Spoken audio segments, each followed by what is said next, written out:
Buenas noches a todos. Es para mí un gran honor, un gran placer de estar acá con queridos amigos especialistas para hablar de un tema muy importante en la coloproctología, que es el manejo de los pacientes con enfermedades inflamatorias intestinales. Este tema es muy complejo, está evolucionando mucho durante los últimos años.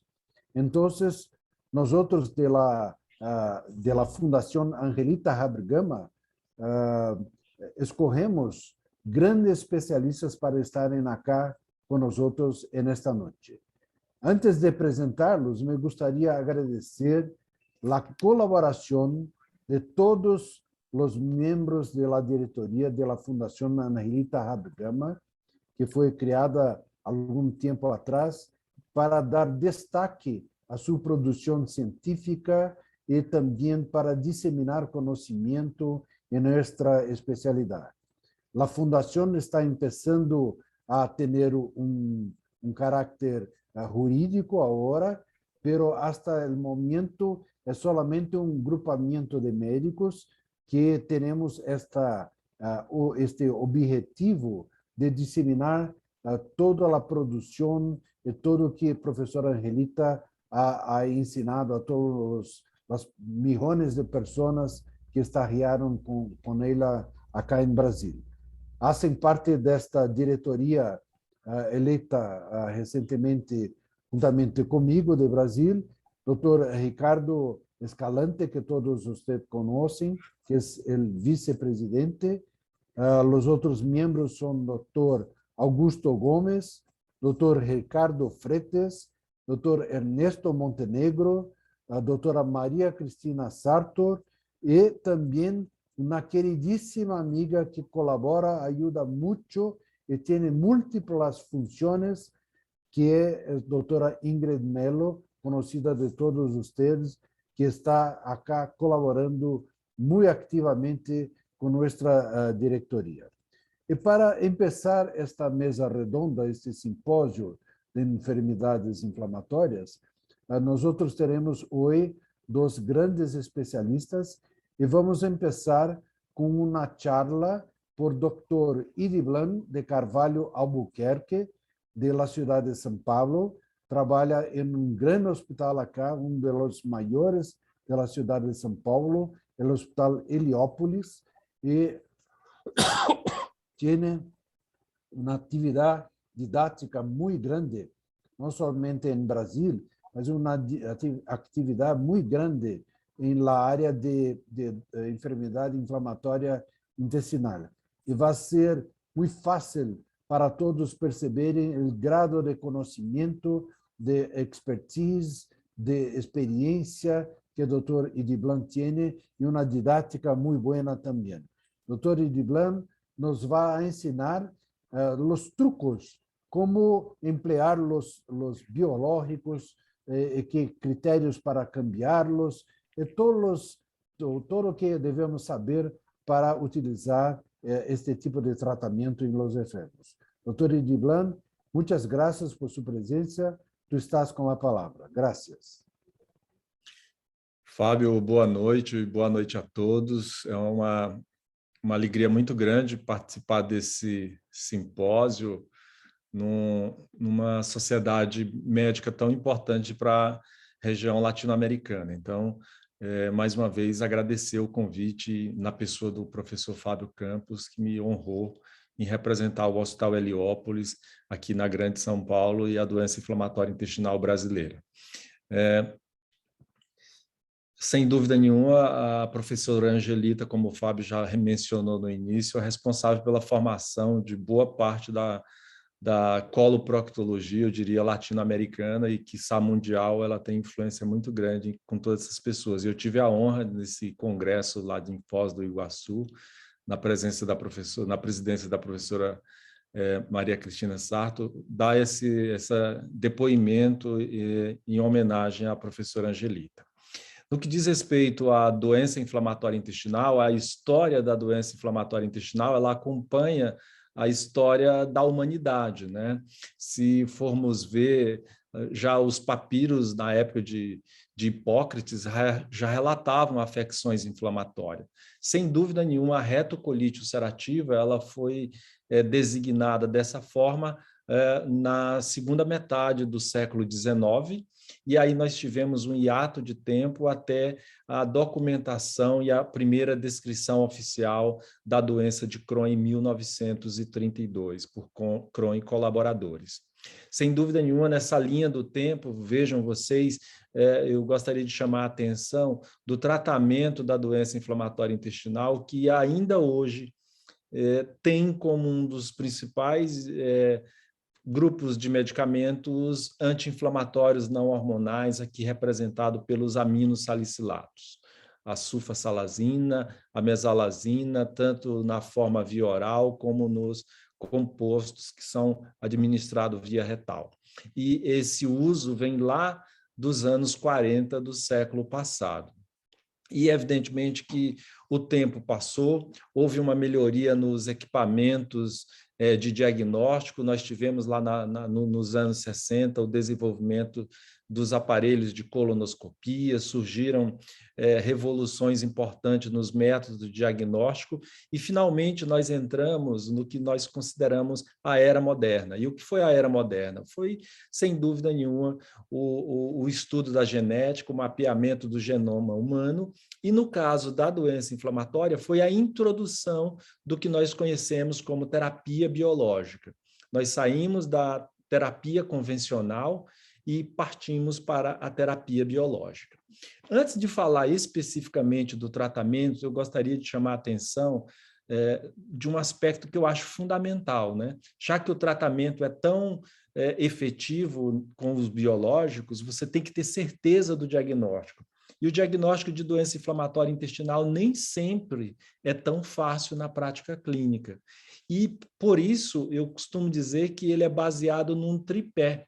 Esse tripé ele tem como base o exame clínico, a história, são adultos jovens, com dor abdominal, emagrecimento. Evidentemente que chama a atenção a necessidade do estudo endoscópico, da luz intestinal, dos segmentos tanto do tubo digestivo alto como baixo, e aí o exame mais importante nesse sentido endoscópico é a colonoscopia, principalmente com o objetivo de obter material para o estudo histopatológico, para te ajudar no esclarecimento do diagnóstico. E o terceiro elemento desse tripé são os exames radiológicos, né? Exames radiológicos esse que vão desde os exames contrastados com bário ou iodo, como o antigo, eu falo antigo porque atualmente eu acho que na América Latina inteira a gente utiliza mais frequentemente tomografia e ressonância, mas ainda hoje há espaço para os exames contrastados, tipo enema opaco e trânsito de Delgado, né? Nós vivemos num continente onde temos dificuldades econômicas às vezes, e às vezes você não dispõe de um exame mais sofisticado que nem tomo e ressonância. Portanto, a radiologia com o trânsito de Delgado não é nada absurda, ela é, às vezes, necessária. E, evidentemente, os exames laboratoriais que tratam de atividade inflamatória, representado principalmente por anemia, leucocitose, plaquetose e, evidentemente, os marcadores inflamatórios como proteína C reativa e, mais recentemente, a calprotectina fecal. Não podemos esquecer que boa parte dos pacientes faz o diagnóstico de doença inflamatória na porta de um pronto-socorro. É um quadro de uma apendicite, que você suspeita de apendicite, chega lá, é uma ileite regional perfurada. É um abscesso perianal que, quando você vai ver com mais detalhes, é um períneo de Crohn. Então, o diagnóstico cirúrgico se faz presente. E quais são, pessoal, os alvos terapêuticos que nós temos em 2021? O que tem que estar na cabeça do clínico e do cirurgião é, em se tratando de doença inflamatória intestinal, eu tenho como 2 objetivos: reduzir ou evitar danos de órgãos ou tecidos. Eu tenho que buscar um tratamento que controle a inflamação e evite a estenose, e evite a doença fistulizante. E, para isso, eu disponho da terapia de indução de remissão e a terapia de manutenção. Então, são duas fases de um mesmo tratamento, induzir a remissão e, na sequência, você fazer o tratamento de manutenção. Eu costumo falar que quem tem doença inflamatória é um vulcão. E como todo vulcão, ele entra em atividade e você precisa dar medicamento para tirar essa atividade vulcânica, que é o que a gente chama de remissão. Voltando agora um pouquinho para o tratamento, vejam, anos 80, até os anos 80, o que nós dispomos de tratamento? Derivados do ácido 5-aminosalicílico, ou seja, as mesalazinas e sulfasalazina, corticoide e antimicrobianos. O tempo passou e aí nós vamos para os anos 90 e na década de 90 o carro-chefe que somou-se no tratamento da doença inflamatória intestinal foram os imunossupressores, aqui representado por 6-mercaptopurina, azathioprina e metrotrexato. Esses dois grupos de medicamentos que foram utilizados em larga escala nos anos 80 e 90 é o que nós chamamos de terapia convencional. A partir de 1998, surgiu o anti-TNF. O primeiro anti-TNF utilizado foi o infliximab no CID de doença de Crohn. A partir de então, nós inauguramos uma nova fase do tratamento, que é a famosa era dos biológicos. E no ano de 2016, aqui no Brasil, nós tivemos a introdução da anti-integrina, que é o vedolizumab, e em 2017, anti-interleucina 12 e 23, que é o ustekinumab e o Stelara. Então, no que diz respeito à terapia biológica, nós temos 3 classes ou 3 grupos de medicamento: anti-TNF, anti-integrina e anti-interleucina 12 e 23. O que diferencia um pouco esses 3 grupos de medicamento? Os biológicos, eles podem ter ação sistêmica, por exemplo, o infliximab, o adalimumab e o certolizumab. Eles são medicamentos de ação sistêmica. É tanto que são utilizados, por exemplo, nos quadros articulares, nas manifestações extraintestinal da doença inflamatória. O Stelara, que é o ustekinumab, é um anti-interleucina 12 e 23, ele também é um medicamento de ação sistêmica. E, finalmente, nós temos os seletivos do trato gastrointestinal, e aí o representante é o vedolizumab. Qual é a vantagem de você dar um medicamento seletivo do trato gastrointestinal? Uma das vantagens é que, como ele atua principalmente no trato gastrointestinal, você tem a possibilidade, por exemplo, no Brasil, a preocupação com tuberculose. As complicações infecciosas desse tipo de tratamento com um medicamento seletivo, elas são menores. Já quando você usa um medicamento sistêmico como o anti-TNF, há uma associação muito grande com complicações infecciosas, dentre elas eu citei a tuberculose. Então, esse seria a vantagem do seletivo. Desvantagem: vejam, de 20% a 30%, a 60% dos pacientes com doença inflamatória intestinal têm manifestações extraintestinais. E aí, o medicamento seletivo não tem ação. E aí você tem que pensar numa comboterapia, numa associação de medicamentos. Finalmente, focando agora já na doença de Crohn, quais são os principais medicamentos para induzir a remissão? Nós temos, ainda hoje, a utilização dos aminosalicilatos. A literatura questiona muito o uso de aminosalicilato para induzir a remissão em doença de Crohn de Delgado. Os corticoides são os melhores medicamentos para induzir remissão. Corticoide, ele é de baixo custo, é de fácil acesso e são extremamente efetivos para induzir a remissão.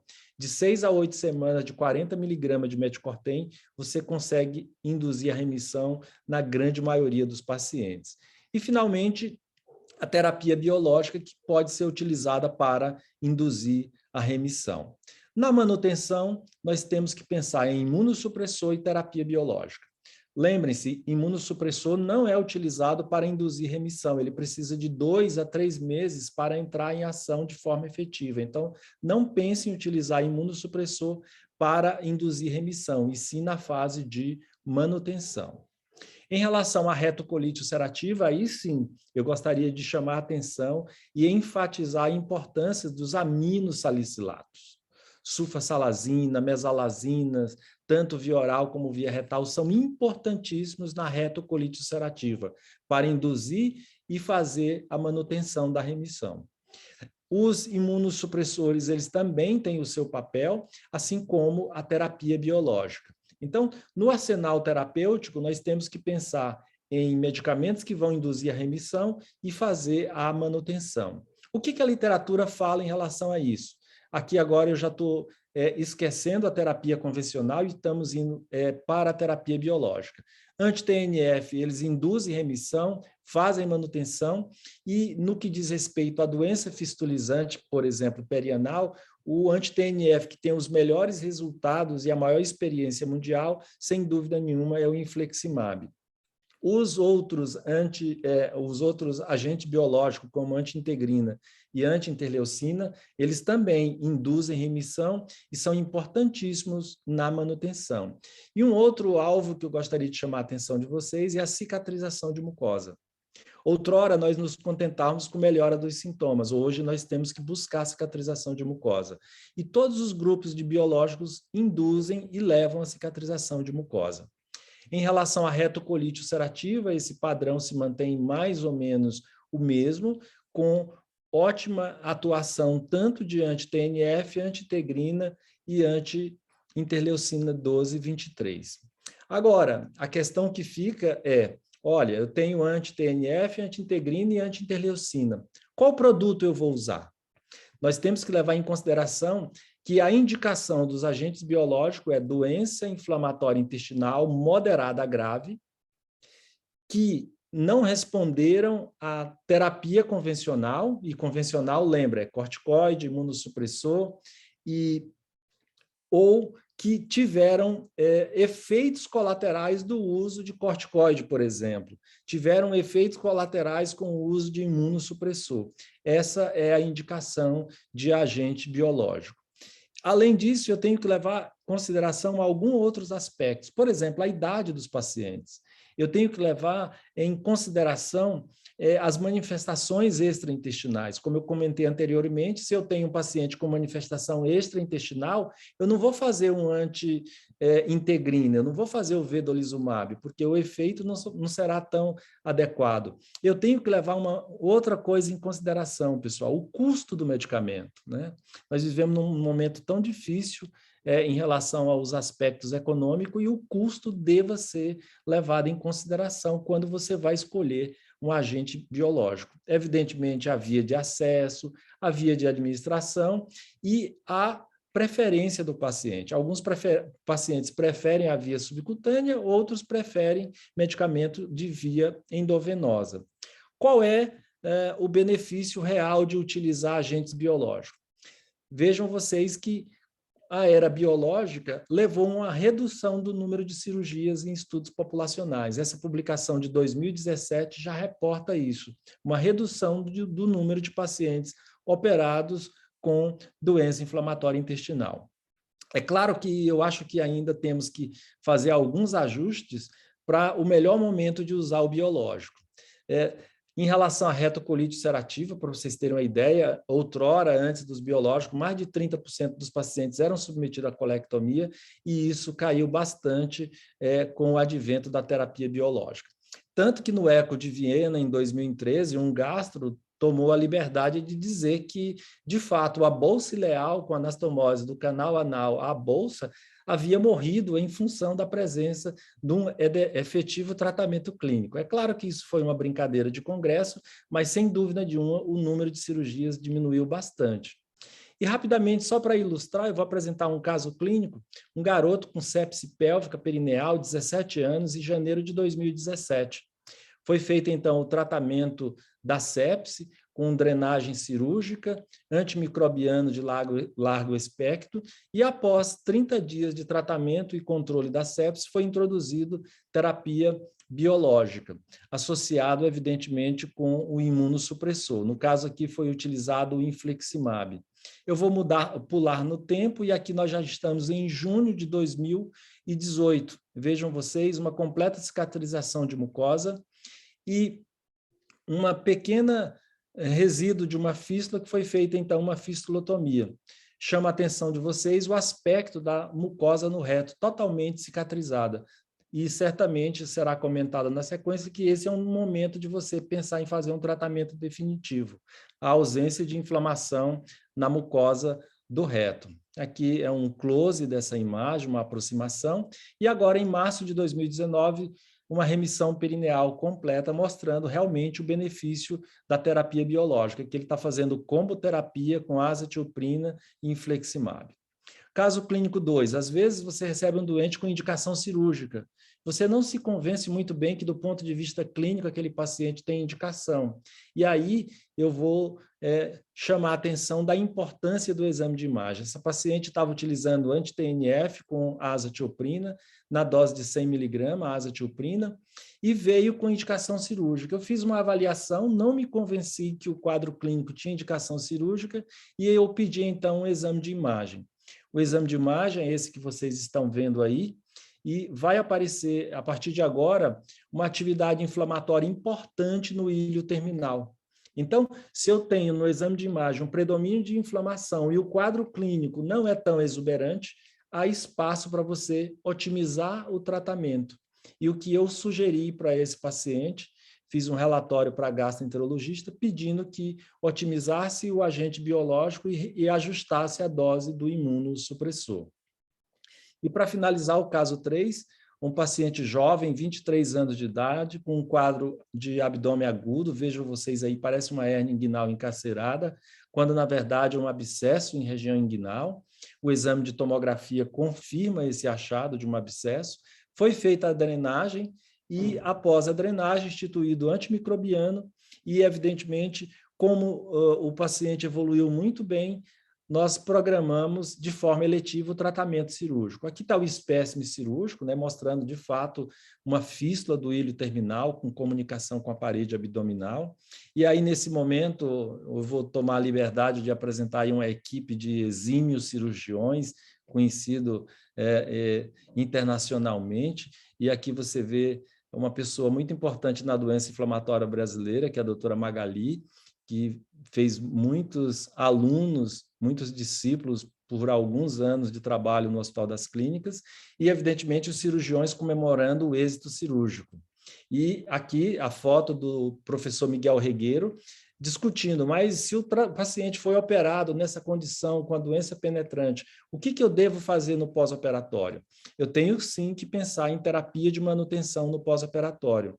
Eu tenho que levar em consideração fatores do paciente, a forma da doença, penetrante, perianal, se é recidivante ou não, e, evidentemente, em função da presença desses fatores, 2 ou mais fatores, eu classifico o paciente como alto risco para recidiva. E eu tenho que pensar, então, em terapia de manutenção do pós-operatório. Os principais consensos mundiais preconizam a azathioprina como primeira opção para os pacientes de baixo risco, e nos pacientes de alto risco você já pode pensar em utilizar terapia biológica, aqui representado pelo anti-TNF. E para finalizar a minha apresentação, caros amigos, eu gostaria só de chamar a atenção do olhar no tempo, né? Nos anos 90 até os anos 2000, o que nós tínhamos como objetivo no tratamento da doença inflamatória? Era a remissão dos sintomas, era tirar o doente da crise e evidentemente, tentar melhorar a qualidade de vida desses pacientes. Naquela época, nós não tínhamos assim conhecimentos tão aprofundados e tanta sofisticação com métodos de imagem, com calprotectina fecal, para você avaliar o potencial ou a realidade inflamatória do teu paciente. O tempo passou e aí agora nós já estamos nos anos 2000, entre 2010 e 2020. O que houve? Começaram a surgir na literatura dados de longo prazo, melhora tecnológica nos exames de imagem, vários estudos experimentais. E aí, o objetivo do tratamento mudou. Hoje, nós procuramos usar uma combinação de remissão clínica e endoscópica, ou seja, buscar cicatrização de mucosa, e com isso nós vamos ter uma redução do número de cirurgias, uma redução do número de internação e, principalmente, uma melhora da qualidade de vida dos nossos pacientes, que, na sua grande maioria, são tão jovens. Então, essa talvez seja a mensagem que eu gostaria de deixar, que terapia biológica faz parte do arsenal terapêutico, que nós temos que ter como objetivo cicatrizar a mucosa do intestino dos nossos pacientes e que a cirurgia faz parte não só do diagnóstico, como vocês vão ver na aula seguinte, faz parte do tratamento da doença inflamatória intestinal. Eu gostaria de, mais uma vez, agradecer a oportunidade e dizer que estou aberto na sequência, depois da última apresentação, para a gente fazer uma bela discussão capitaneada pelo professor Fábio Campos. Mais uma vez, obrigado a todos. Graças, Idiblan, magnífica conferência. Eu tenho a certeza absoluta de que todos acá aproveitaram muito sua experiência, principalmente que vem da chefia do serviço de coloproctologia no Hospital Heliópolis, onde Idiblan, como jefe de um grande serviço, atende muitos pacientes. Agora vamos a invitar a doutora Karina Colía, uma querida amiga de Argentina, para falar do tratamento quirúrgico das enfermidades intestinais. Doutora Karina é cirurgiã coloproctóloga do Hospital Dr. Carlos Bonorino e do Centro de Coloproctologia. Também é membro titular da Sociedade Argentina de Coloproctologia e da Associação Argentina de Cirurgia, membro da comissão diretiva da Sociedade Argentina de Coloproctologia. Doutora Karina, estás com a palavra. Graças por aceitar nossa invitação.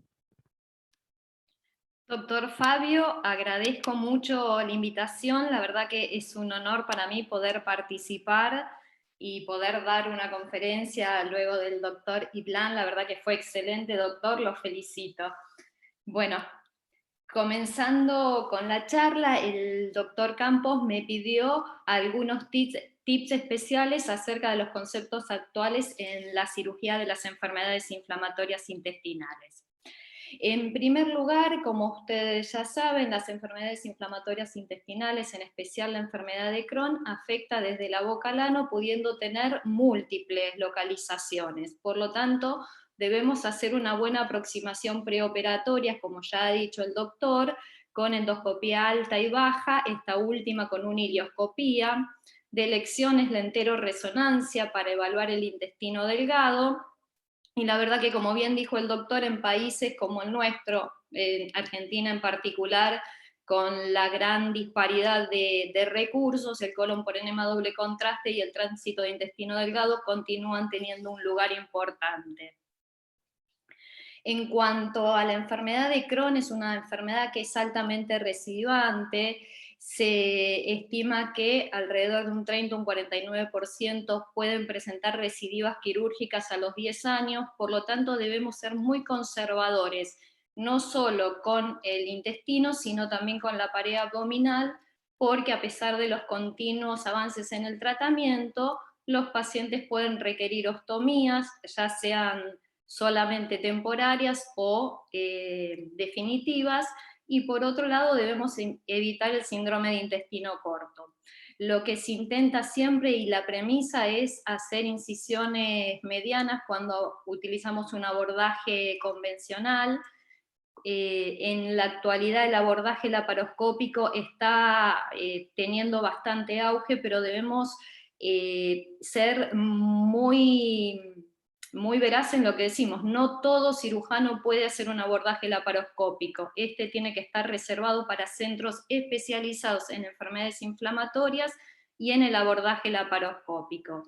A pesar de la evaluación prequirúrgica, debemos realizar en el intraoperatorio una evaluación detallada del intestino delgado, escribirlo en el parte quirúrgico, localización, tipo, característica y longitud de las distintas lesiones que vamos encontrando.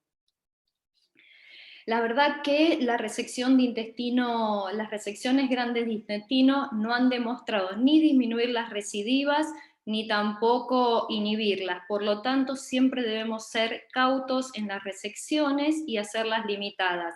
La verdad que todos conocemos este estudio de Facio y colaboradores, que es antiguo, es del año 1996, pero sigue teniendo auge.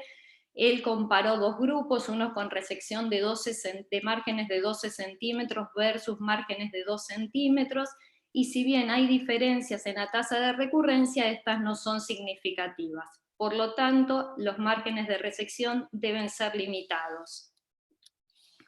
Otro tema importante es los mesos. La enfermedad de Crohn no solamente tiene afectación luminal, sino también de los mesos, donde los vamos a encontrar engrosados, edematosos, acortados, y vemos un avance de los mesos sobre la pared intestinal. La verdad que todo lo que hemos operado enfermedad de Crohn observamos que es muy dificultoso su manejo. Debemos tener mucho cuidado en la formación de hematomas porque podemos tener mayor tasa de complicaciones, entre ellos las dehiscencias.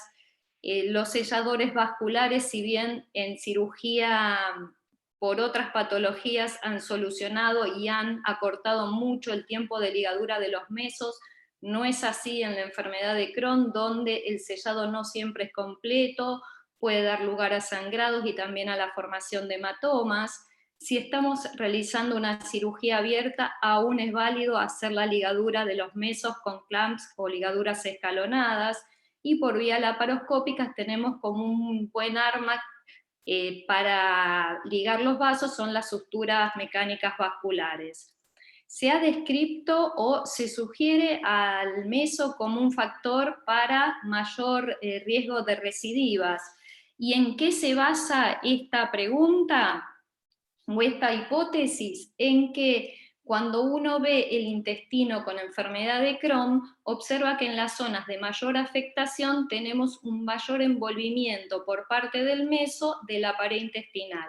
Justamente las zonas más afectadas son las que tienen esta invasión, se podría decir, del meso sobre la pared intestinal. Por otro lado, la ulceración de la mucosa siempre comienza en el borde mesentérico. Se ha propuesto que la resección del mesenterio podría ser un método potencialmente apto para reducir las recurrencias. Esto aún no ha sido 100% clarificado. Algunos autores sugieren que si nosotros realizamos una resección del meso similar a la que hacemos en una cirugía oncológica, vamos a tener menor tasa de recidivas. Este es un estudio del año 2018 que tiene sus vicios porque fue una serie comparativa retrospectiva con pacientes que no habían recibido todo tratamiento posoperatorio para evitar las recidivas, pero ellos encontraron que en los pacientes donde se resecaba el intestino seccionando el meso pegado al intestino, tenían un 40% de riesgo de reoperación por recurrencias, mientras que si hacían una resección como se ve en la foto, esta tasa de recurrencia bajaba un 2,9%. Algo similar se ve en los pacientes con enfermedad de Crohn rectal, donde cuando uno realiza la protectomía con la escisión total del mesorrecto, la tasa de fallo de cierre del perine es menor que en aquellos en que el meso quedó dentro de la pelvis. En cuanto al tipo de anastomosis, mucho se ha hablado y mucho se ha publicado. Los parámetros quirúrgicos del año 2020 de los Estados Unidos sugiere que cualquier tipo de anastomosis puede ser realizada en una enfermedad de Crohn, ya sea terminal, laterolateral, manual o mecánica, dependiendo de las preferencias y de la experiencia del grupo quirúrgico. La mayoría de los cirujanos optan por una anastomosis laterolateral con sutura mecánica porque acorta los tiempos quirúrgicos y es más fácil de realizar.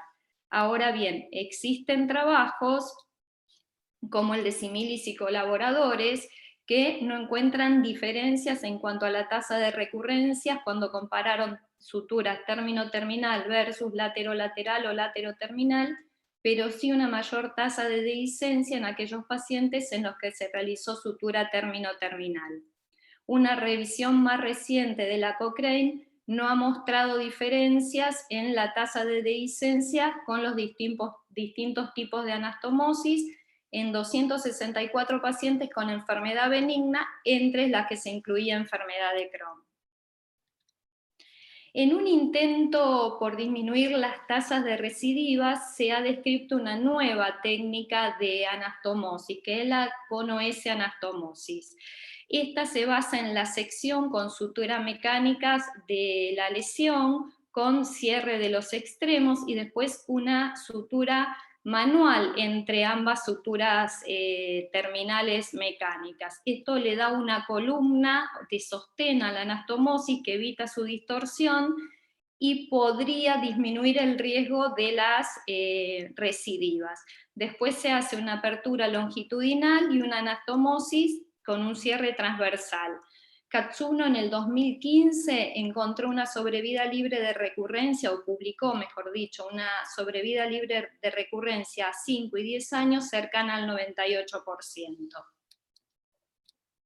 Un estudio más reciente, que es una revisión sistemática del año 2020 de Brown y colaboradores, muestra un estudio sobre el estudio de 9 estudios de 896 pacientes, donde tanto las recurrencias como las dehiscencias son menores cuando se realiza una cono-S anastomosis versus los otros tipos, ya sean laterolateral o terminolateral. Obviamente se necesitan estudios de mayor volumen y estudios randomizados para ver si la cono-S va a ser la anastomosis de elección en un futuro. Los resultados hasta ahora parecen ser promisorios. En cuanto a la coloprotectomía con reservorio ileal en enfermedad de Crohn, está indicada en aquellos pacientes que tienen enfermedad de Crohn colorectal aislada, donde no tienen enfermedad perineal y donde tenemos una buena continencia.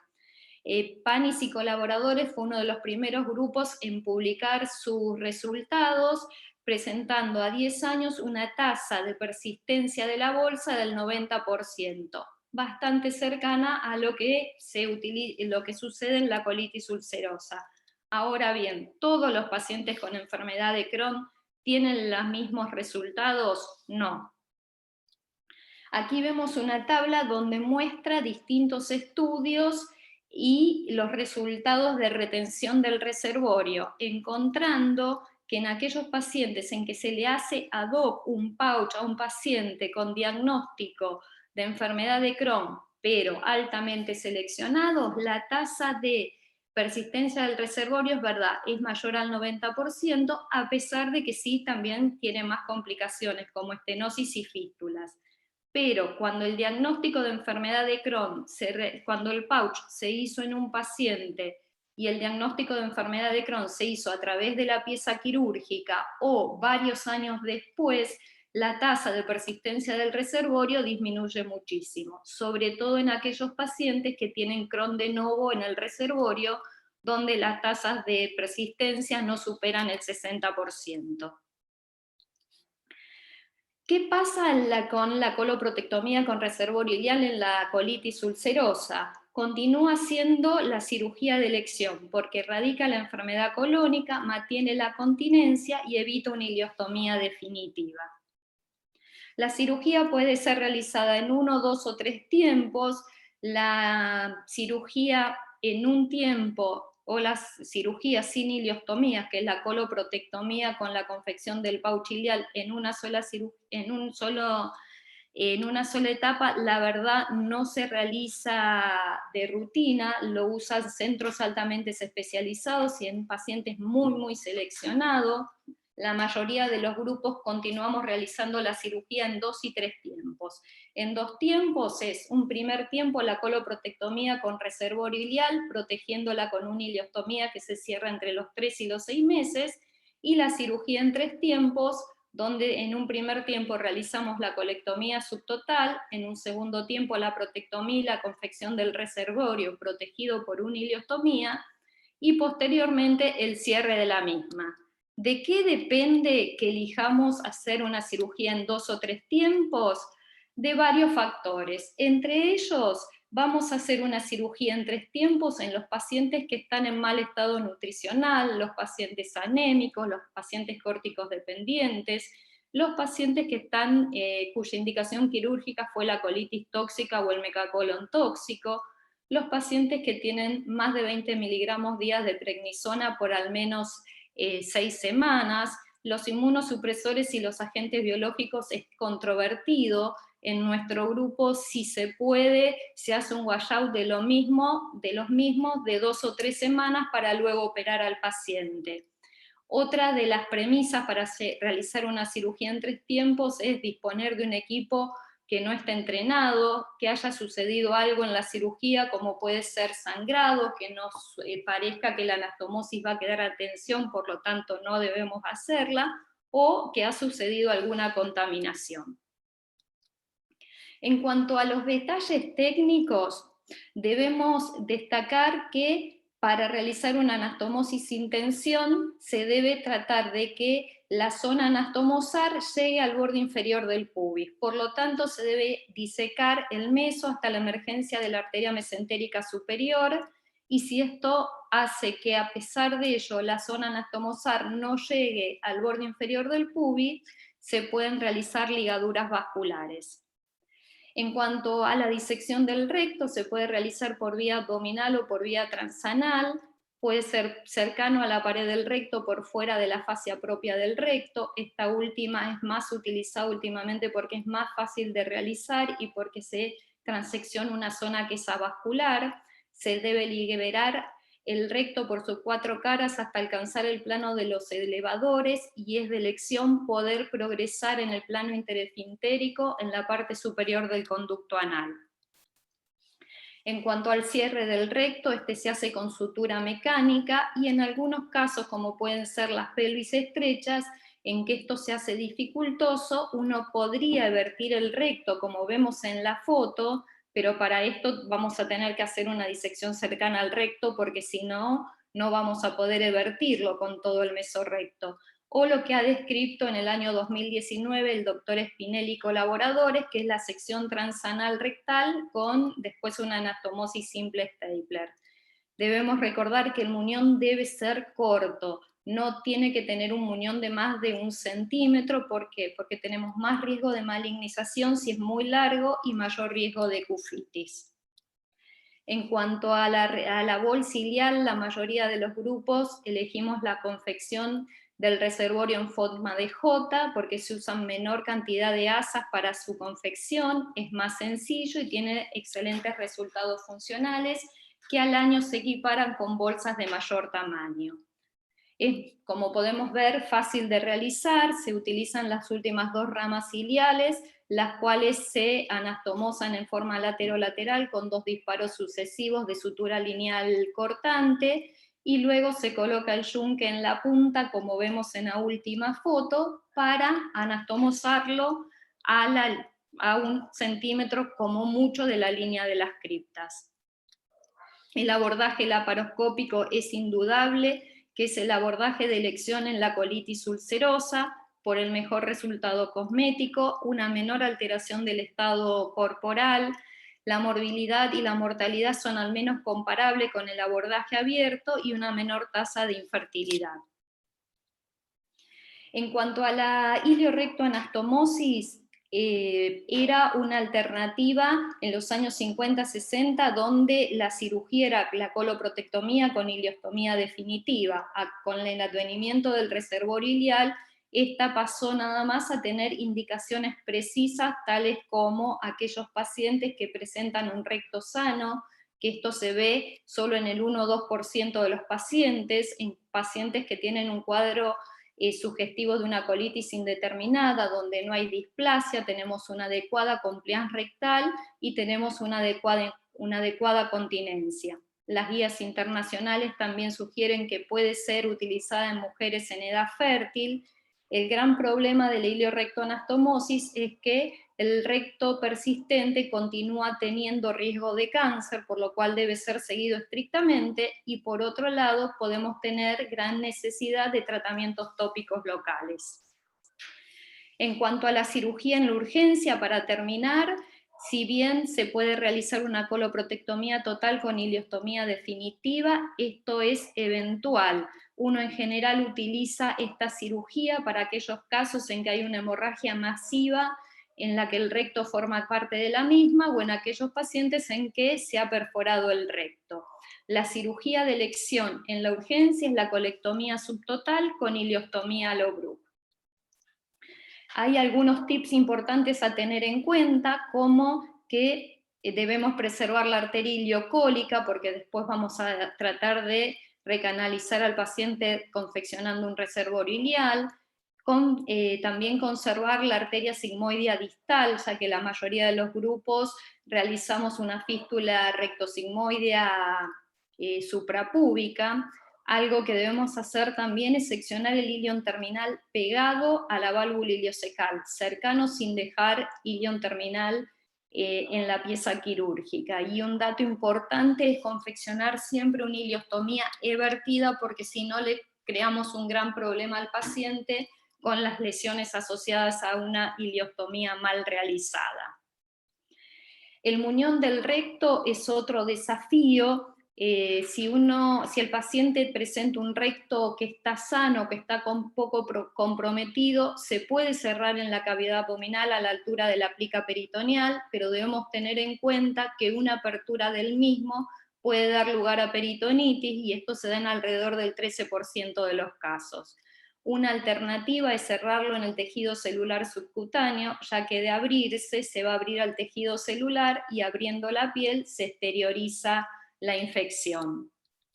Y por último, si el recto está muy friable, nosotros lo que hacemos, y la mayoría de los grupos, es conservar un segmento de sigma y abocarlo en el tercio inferior de la herida mediana, o realizar una incisión suprapúbica, como vemos en la foto, para exteriorizarlo.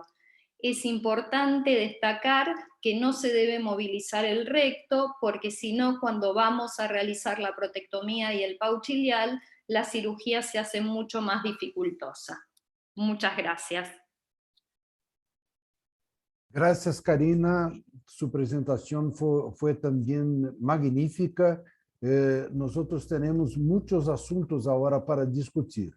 Ahora entraremos en una parte de esta discusión en que tenemos un gran honor de tener acá dos invitados especiales, que son Dr. Jesús Valenzuela, que es el presidente de la Sociedad Mexicana de Cirugía Colorectal y que desarrolla toda su actividad en el Hospital de Guadalajara, actividad práctica y también actividad didáctica. Y también tenemos un gran honor de tener acá la presencia de nuestra maestra mayor, nuestra maestra querida y muy grande amiga, la profesora Angelita, que ha inspirado la fundación de esta fundación que tenemos hoy el grande placer de presidir y desarrollar estos trabajos. Tenemos acá los comentarios de ambos y yo voy a invitarlos a hacer sus consideraciones. Como Jesús sabe, empezamos por las mujeres siempre. Entonces yo voy a empezar por profesora Angelita para hacer sus consideraciones a respecto del tratamiento con biológicos y también sus dicas, sus truques para el tratamiento quirúrgico. Por favor, profesora.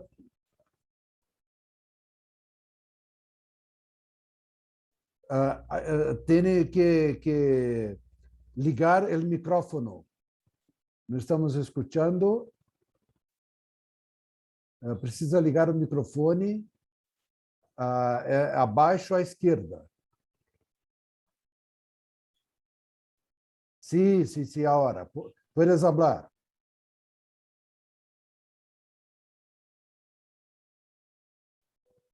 Está desligado. Está escutando? Sim, agora. Escutou?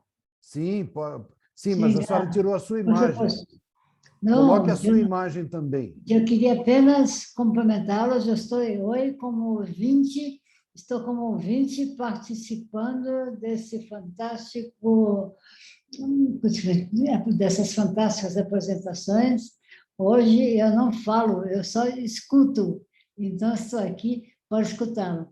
Doutor Fábio e todos os demais componentes da mesa, escutei a apresentação da colega e estou aqui para escutá-los. Ao final, talvez a gente possa comentar alguma coisa. Mas é um prazer enorme estar com vocês todos, que são muito queridos. E parabéns. Muito obrigada.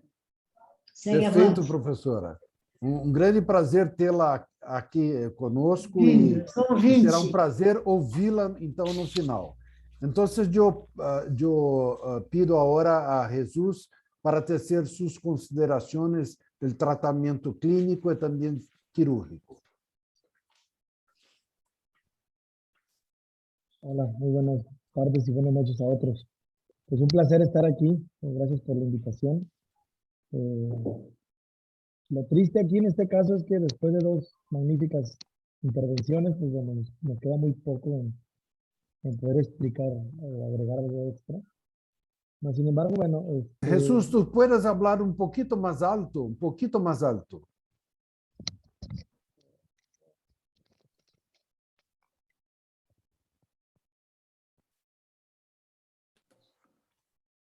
¿Escuchan mejor? Sí, puedes hablar. Excelente.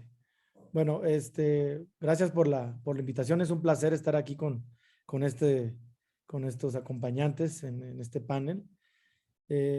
Lo triste de aquí, como les comentaba, es que después de dos magníficas intervenciones por parte del doctor y la doctora, pues es poco que opinar, ¿no? Poco que agregar académicamente hablando. Mas, sin embargo, bueno, pues nos dejan aquí un poquito, algunos detalles poder agregar. Aquí pues en México, que es donde yo me encuentro, pues tenemos aquí mayormente el manejo más hacia la colitis ulcerativa que la enfermedad de Crohn. Tenemos poca epidemiología o poca en cuanto a la enfermedad de Crohn. Y cosas aquí algo sociológicas, por ejemplo, el estar muy cercanos a la frontera con Estados Unidos, pues tenemos muchos pacientes que su mayoría vienen de Estados Unidos a quedarse a vivir para acá, o que migraron hacia allá y luego regresaron y son los que han presentado principalmente los cuadros más agresivos en cuanto a enfermedad inflamatoria. Pero en relación, pues las terapias biológicas que se tienen aquí son a lo mejor mucho menos en cuanto a dosificación o en cuanto al mantenimiento o remisión, menores que las encontradas en Estados Unidos, Europa. Lo mismo, bueno, creo que se va a ver en todo el resto de Latinoamérica, y esto pues principalmente más asociado a la cuestión de los parásitos o nuestra riqueza microbiota que tenemos, ¿no? Por lo cual, bueno, algo que pudiera a lo mejor agregar en cuanto a los tratamientos. Anteriormente, bueno, en la entrada a biológicos, pues era más fácil, que teníamos pocos biológicos por utilizar, entonces entramos con los anti-TNFs, y ahora pues con tanta variedad que tenemos y la mercadotecnia que se está presentando actualmente con todos los laboratorios, pues en ocasiones tenemos una valoración o sobreexplotación, me imagino, en los tratamientos con los biológicos, y rápidamente queremos cambiar de un biológico a otro porque no tenemos respuesta, en lugar de saber si realmente tenemos un tratamiento o pudiéramos optimizar alguno de las terapias. Aquí nosotros, bueno, tenemos pues de la mayoría de los biológicos dispuestos aquí en México, principalmente para enfermedad de Crohn. Los últimos, todos más un poquito restringidos también por la cuestión de aseguradoras, etcétera, para el manejo en colitis ulcerativa, pero bueno, se utilizan definitivamente. Eso importante, ¿por qué? Porque el estar cambiando de un biológico a otro, más queriendo hacer a lo mejor anticuerpos para unos, o el mismo laboratorio te está manejando, hasta te regala el que utilices tú los anticuerpos para un tipo de biológico contra otro. Más sin embargo, creo que gran parte de esto va a estar asociado en optimizar los tratamientos. Aquí, bueno, todavía seguimos utilizando mucho los 5 aminosalicilatos, todos los inmunomoduladores también responden bastante bien los pacientes. Eso, como me imagino en el resto de Latinoamérica. Y repito, asociados, bueno, a nuestra microbiota, que es algo importante que pudiéramos tener. En relación, también a que pudiera agregar, porque digo, difícilmente me dejan algo extra por dar con las charlas previas que teníamos. Pero bueno, tenemos también importante platicar de terapias alternativas, o sea, el uso que lo tenemos ahorita nosotros reutilizando nuevamente lo que es el trasplante de materia fecal, ¿sí? Que realmente no es algo que proponemos al paciente, sino más bien los mismos pacientes nos lo solicitan. Cabe mencionar que los pacientes que tenemos con este tipo de terapias son pacientes que se han documentado vía web, entonces les interesa el antes de brincar un biológico por todos los tabús que se manejan, bueno, quieren entrarle algo de tratamiento con trasplante de materia fecal, hacer pues un reseteo aquí de la microbiota. Y de igual forma, bueno, algunas otras de terapias que se están utilizando y ahora con todo el advenimiento y la apertura de los cannabinoides, bueno, pues tener el uso aquí se está utilizando mucho el CBD, ¿no? ¿Qué más pudiéramos agregar? Bueno, el manejo integral, definitivamente todos los de la enfermedad inflamatoria, importantísimo y algo que queremos, aparte de en cuanto más que el tratamiento, pues también tener algo en cuanto al diagnóstico, el cual va a estar pues muy principalmente asociado con el patólogo. Es muy importante y ahorita tener la patología, tener ya aquí en México, imagino que en el resto ya se está manejando mucho los patólogos especialistas en enfermedad inflamatoria. En veces tenemos pacientes mal diagnosticados, y me refiero que positivamente mal diagnosticados. Entonces, estamos sobre tratando pacientes que podemos mejorarlo con otro tipo de terapias y no entrar a algo biológico. Importante, bueno, el manejo nutricional definitivamente. Y otro punto importante, la radiología, más en enfermedad de Crohn, donde tenemos muchos problemas con los diagnósticos o con llegar a una evaluación radiológica, pues también los mismos radiólogos, lo mismo que los patólogos, los radiólogos tenemos ya radiólogos ya más especializados en este tipo de enteroresonancias, por ejemplo, ¿no? Pues en sí, te agradezco el aporte que pudiera dar aquí yo, sin embargo, bueno, creo que sigo insistiendo que me dejaron muy poco por opinar. Agradezco mucho al doctor Fabio por la invitación y al resto de las personas. Gracias, Jesús, por tus mensajes. Nosotros debemos aprovechar la presencia de nuestra gran profesora acá, que acima de todo tiene una experiencia práctica, una experiencia de vida que nosotros no tenemos. Ninguna de las personas presentes hoy acá en esta sesión tiene la sabiduría humana y la sabiduría científica y técnica de la profesora Angelita. Entonces, yo pido a ella que nos hable. ¿Qué tú hablas a todos los pacientes cuando tú haces el diagnóstico de una enfermedad inflamatoria y cuando tú vas a operarlo? ¿Cuáles son los principales temas que deben ser discutidos con los enfermos que tienen ese diagnóstico? ¿Cuáles son las cosas que tú hablas con sus pacientes? Por favor, professora. Tem que abrir o microfone. Tem que abrir o microfone. Abre o microfone à esquerda, embaixo. Estou na sala grandinha. Eu fui escalada para uma reunião, por isso eu me atrasei no hospital, e não estou na minha sala, esse não é o meu computador, então estou estranhando um pouco. Pero, Fábio, meu querido amigo, trabalhamos juntos muito tempo, e eu posso dizer que desde que você começou a treinar a cirurgia, nós estamos juntos. Ensinei, mas aprendi muito.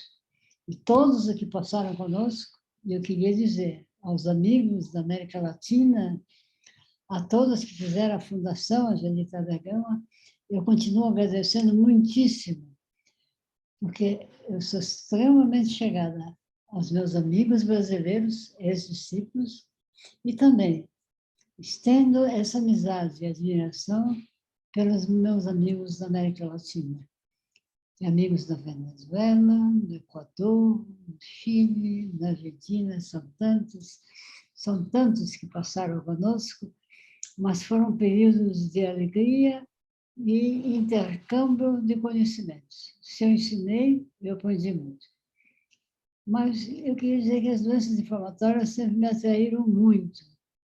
Tanto é que eu viajei ao Japão, e viajei aos Estados Unidos, eu fui ao Japão, aprender a fazer bolsa de algo com isonomia.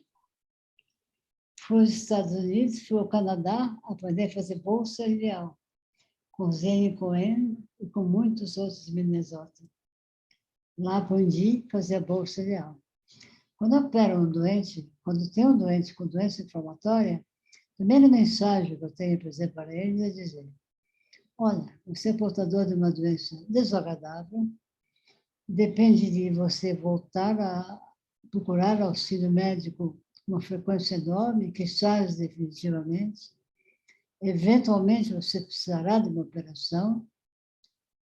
E, particularmente, para o que você me perguntou em relação à indicação cirúrgica, quando tem que operar alguém com doença inflamatória, fazendo a distinção entre Crohn e retocolite. Hoje, nós operamos cada vez menos retocolite ulcerativa. Eu tinha um número grande de bolsas ciliares. Desde o advento dos biológicos, eu acho que eu operei um doente, depois dos biológicos, que não respondeu e necessitou de uma bolsa ciliar.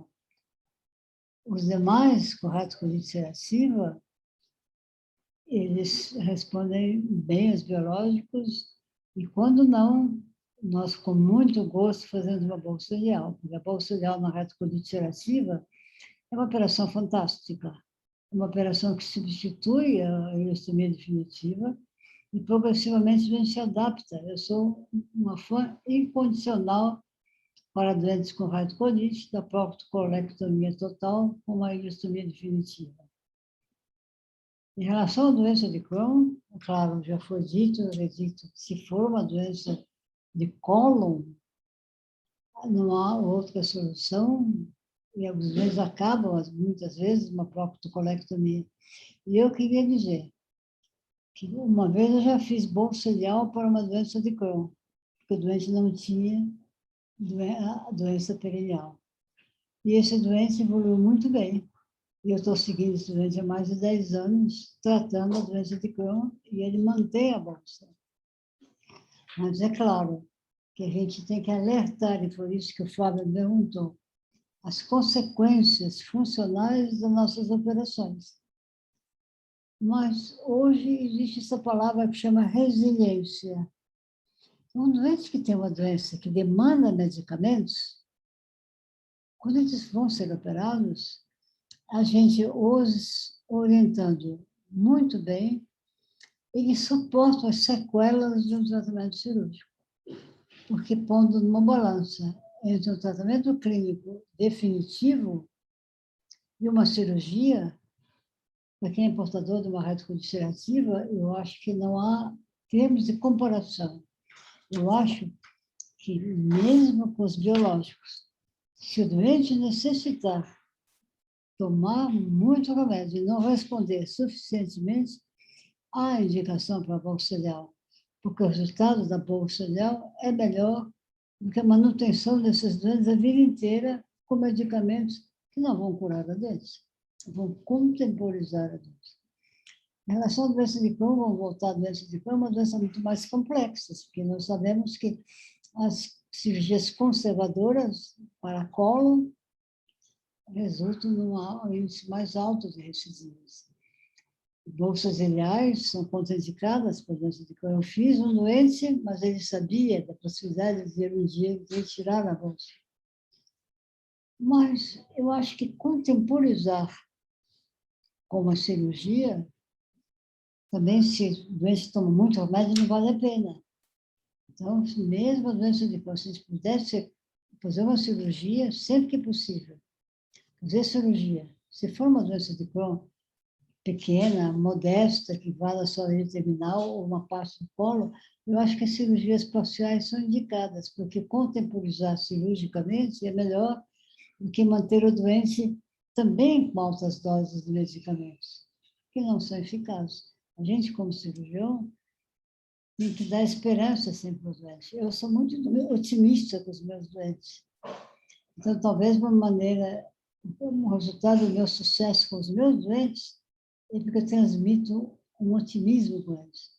Eu nunca digo que eles vão passar muito mal, porque a gente vai resolvendo. E contemporizar cirurgicamente, se recidivar, se eles passarem um tempo bom, sem doença, é lucro. Eu acho que a indicação cirúrgica nessas doenças, apesar de ser cada vez menos indicada, adiar essa intervenção, quando está bem adiada por um bom clínico, que trata a doença, mas sem que a doença mantenha muitos sintomas, vale a pena. Mas manter a doença com sintoma e com medicamento, eu acho que não vale a pena. Vale a pena operar, mesmo com possibilidades de recidivas. Para a doença de Crohn, porque a retocolite ulcerativa não é recidiva nunca, porque a gente faz a bolsa ileal e eles curam a doença. A gente manipula as sequelas da bolsa ileal. Eu acho que doença inflamatória é uma doença muito atraente, porque surgem sempre coisas novas, medicamentos novos, mas nós, como cirurgiões, os clínicos têm que cuidar deles, mas os cirurgiões também têm que estar junto. E a importância é a gente ter um time combinado, clínico, cirurgião e doente. E todos os otimistas. Nós temos que transmitir coragem e otimismo para os doentes. Muy bueno, querida Angelita. Tú no sabes el placer de escuchar sus opiniones sobre asuntos tan importantes y tan complejos. Los más jóvenes acá, hay algunos comentarios acá que tuvieron un gran honor de escucharla por la primera vez. Entonces, siempre será muy bueno de tener su presencia con nosotros acá. Me gustaría ahora preguntar a Idy Bland. Idy Bland, ¿cuáles son las indicaciones de hacer una optimización del tratamiento y cómo tú haces esta optimización de los biológicos? Uma boa pergunta, Fábio.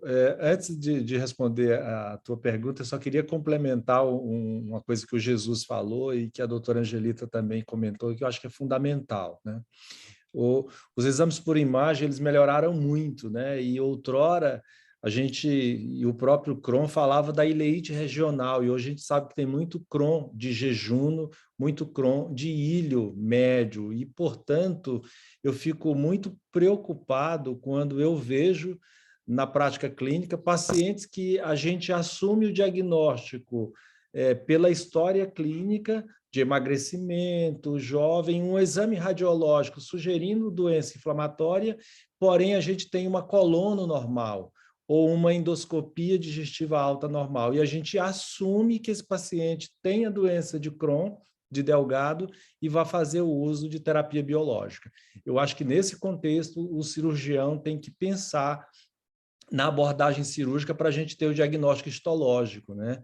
Isso é uma coisa que eu chamo muita atenção, às vezes, do nosso residente, e é claro que nesse cenário, às vezes, o doente tem dificuldade de compreender que vai ter que operar para complementar o diagnóstico ou para fazer o diagnóstico, mas eu acho que isso é uma mensagem que eu queria deixar aqui registrado.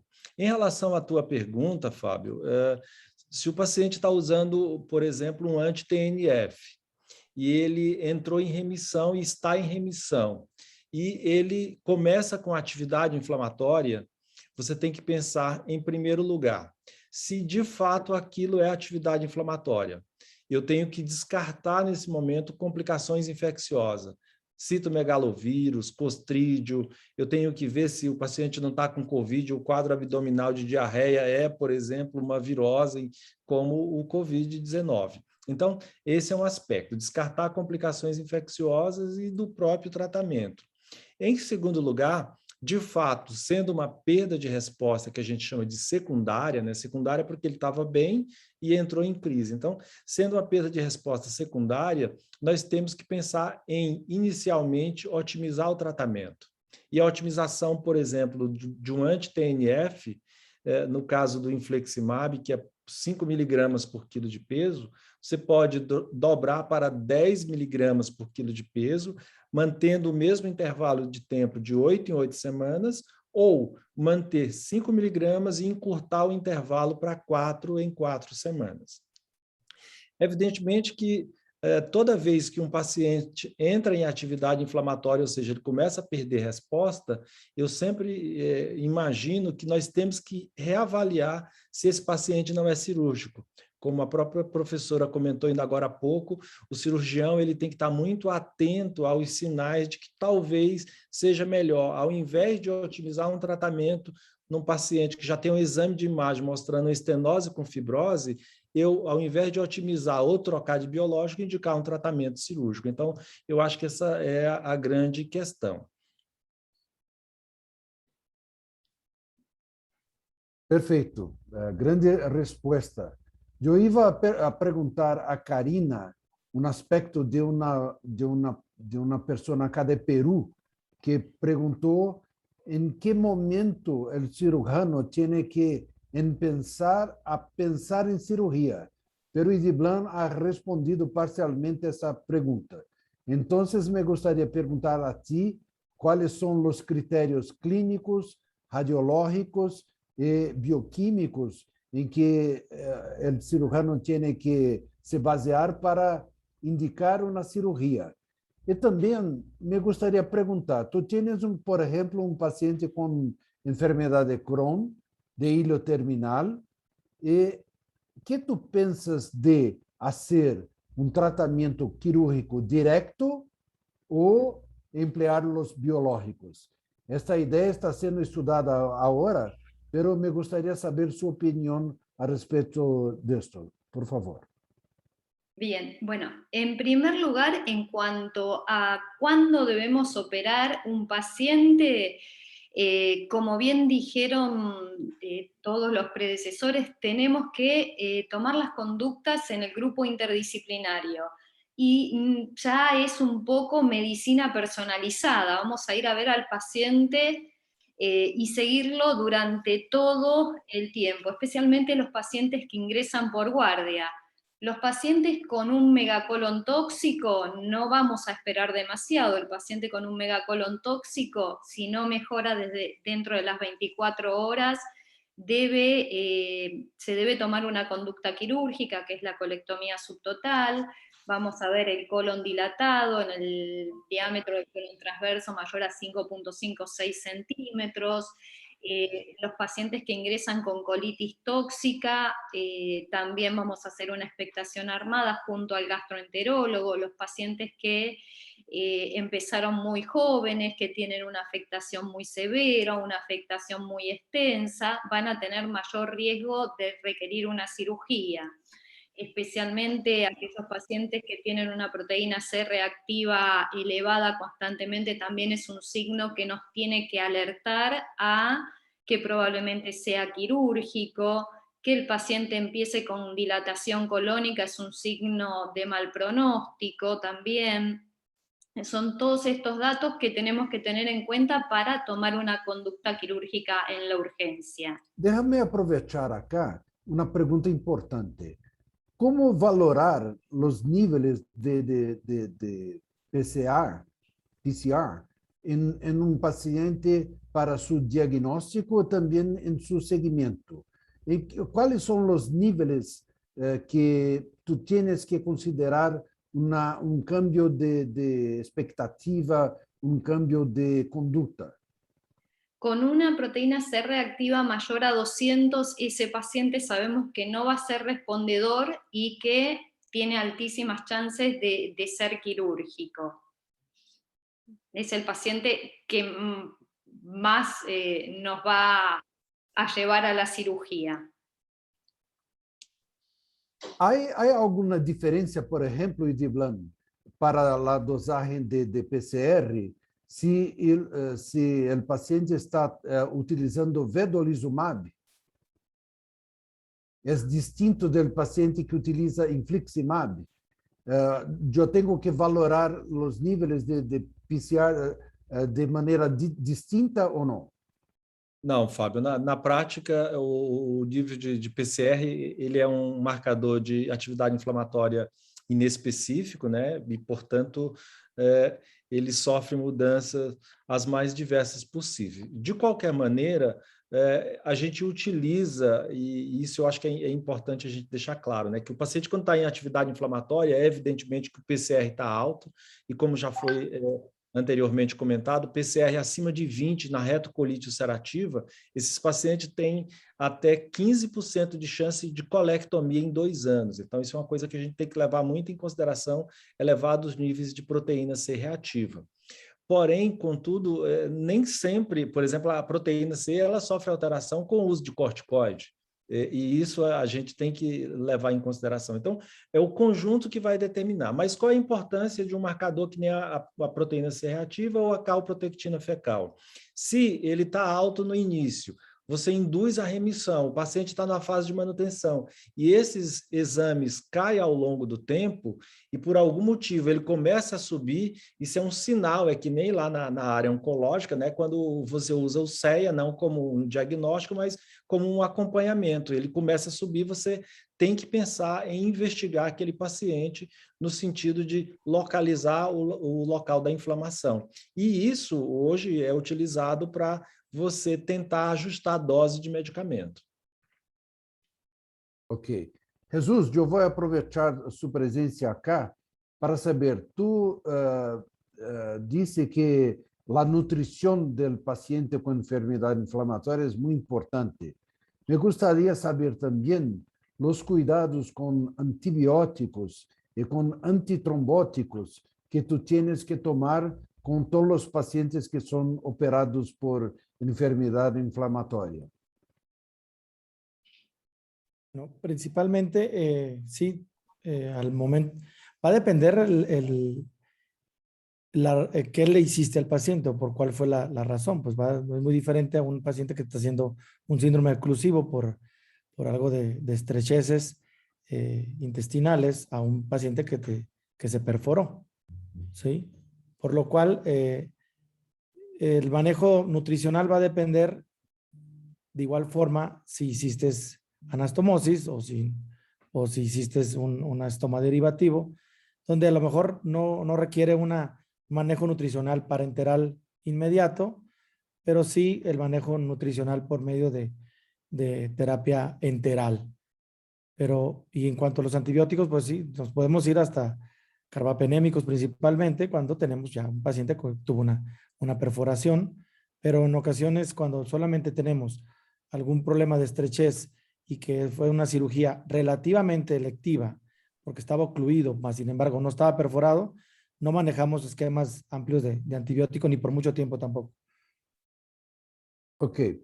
Profesora Angelita, por favor, nos dê algumas direções quando tu estás seguindo um paciente com enfermidade inflamatória e algumas vezes seu quadro clínico se modifica ou há alguma alteração endoscópica, quando o cirurgião tem que empezar a pensar en cáncer, empezar a pensar en prevenir el desarrollo de un cáncer.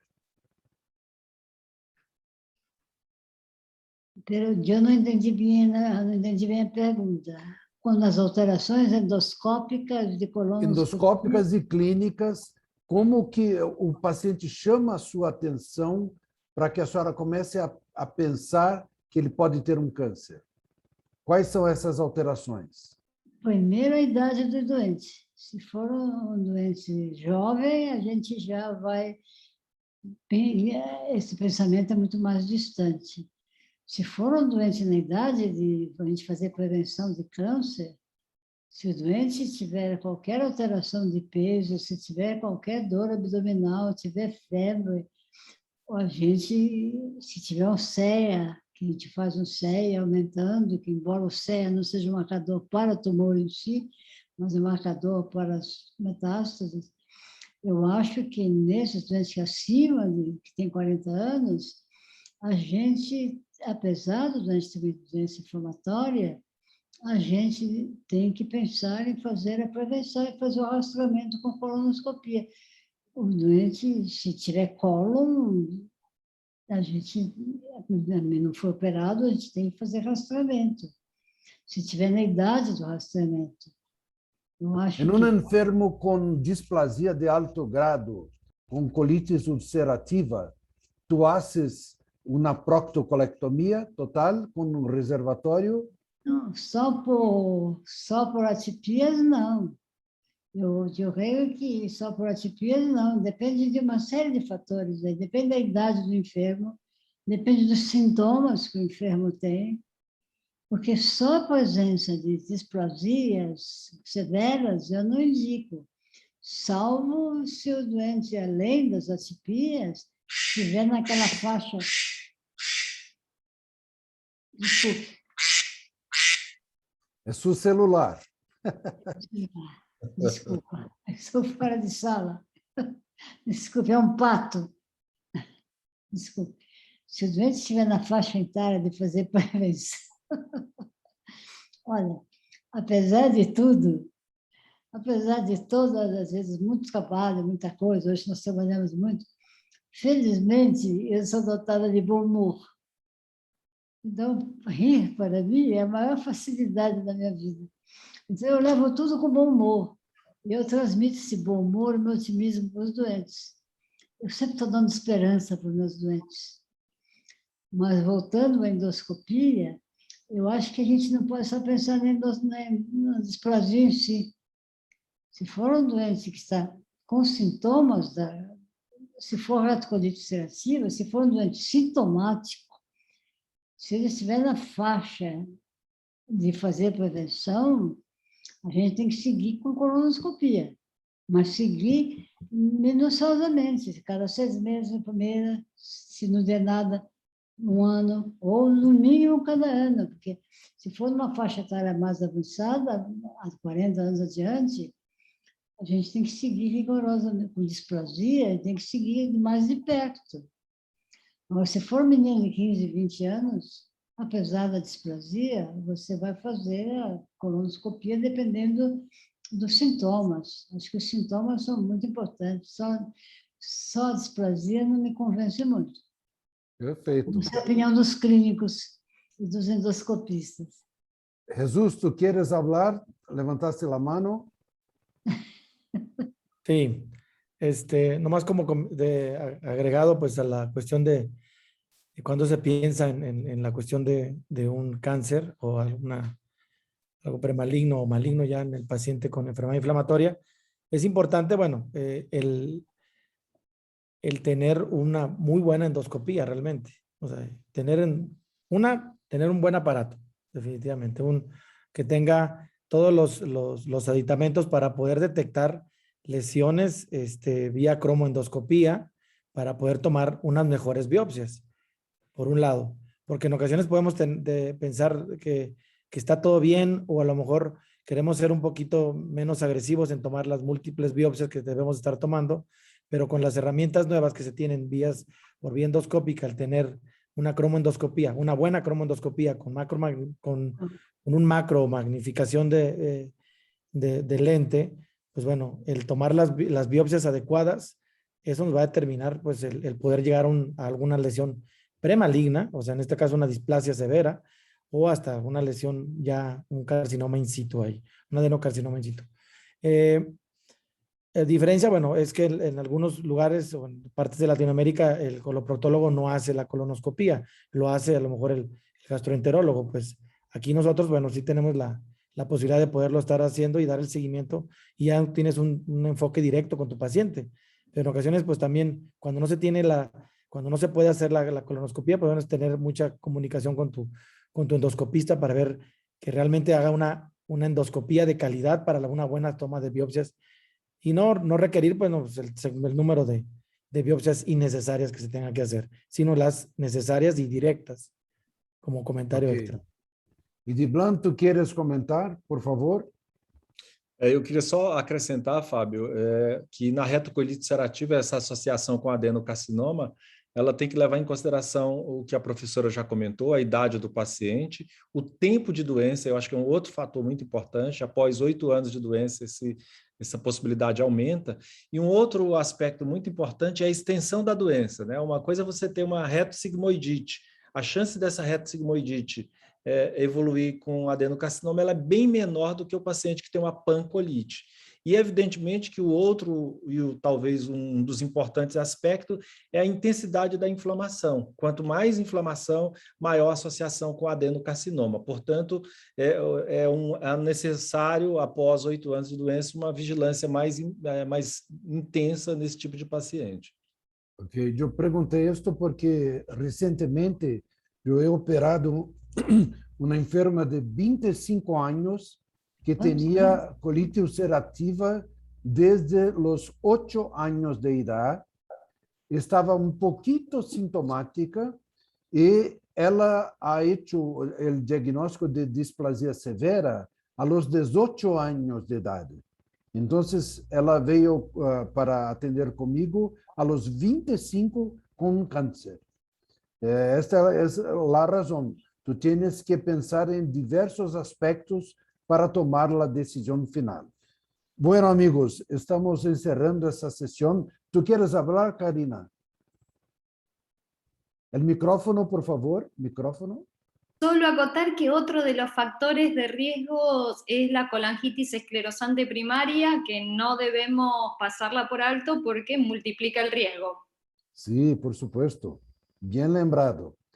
Bueno, tenemos tiempo acá. Queremos una vez más agradecer a todos los participantes, a Ediblan, a Karina, a Jesús, a querida profesora Angelita. Queremos agradecer a la doctora Ingrid Mello, que está acá conosco, pero no va a mostrar su belo face hoy. Una pena para todos nosotros que no vamos a ver Ingrid, pero la agradecemos por su colaboración con todos nosotros. Quiero agradecer también a todos los miembros de la directoría de la Fundación Angelita Habsburgo. Tenemos planeado esta sesión conjuntamente y también hablar que estamos empezando a planear otras sesiones que van a ser a cada 2, 3 meses al máximo de diversos temas y vamos siempre llamar expertos en nuestra área de actuación para que todos aprendamos bastante. Parabéns por sus conferencias, gracias por sus presencias y una vez más, parabéns a profesora Angelita por todo el legado que dejaste para nosotros y una grande felicidad de poder compartir de su presencia, de su sabiduría, de su experiencia. Gracias a todos. Buenas noches. Hasta luego. Chao, chao.